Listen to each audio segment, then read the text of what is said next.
अगर आपके मोबाइल पर किसी दिन 4 से 5 पर्सनल लोन या फिर क्रेडिट कार्ड से फोन ना आए तो आपको भी अजीब लगता होगा। भारत में बीते कुछ सालों में बैंक और एनबीएफसी धड़ल्ले से पर्सनल लोन और क्रेडिट कार्ड बांट रहे हैं।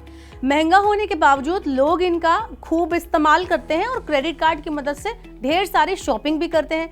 क्योंकि इन लोगों पर बैंक कोई भी सिक्योरिटी नहीं लेते, इसलिए इन्हें अनसिक्योर्ड लोन कहा जाता है। बैंकों की भाषा में इसे सबसे खतरे वाला लोन कहते हैं।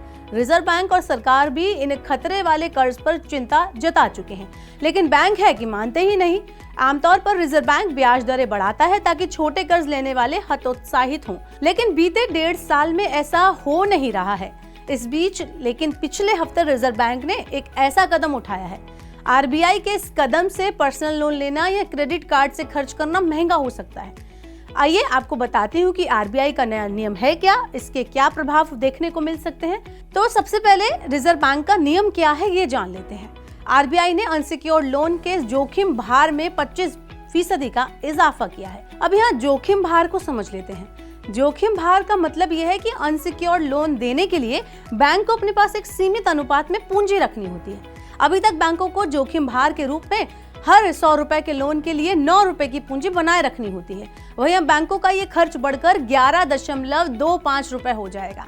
वहीं बैंकों के लिए क्रेडिट कार्ड के कर्ज पर 150% और एनबीएफसी के लिए जोखिम भार 100% की बजाय 125% कर दिया जाएगा।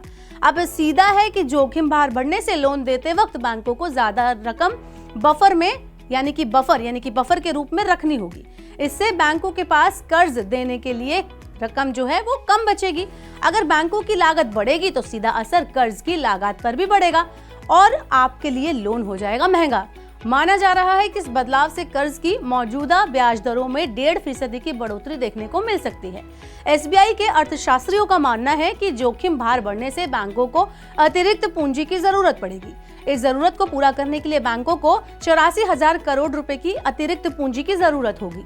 पर्सनल लोन पर वैसे भी आपको 14-15 से लेकर 18-20% तक का ब्याज देना पड़ता है, लेकिन आरबीआई के एक फैसले से आपकी जेब पर बोझ कहीं ज्यादा भारी होने वाला है। अब जान लेते हैं कि अनसिक्योर्ड लोन को लेकर इतनी हाय तौबा आखिर मची क्यों हुई है।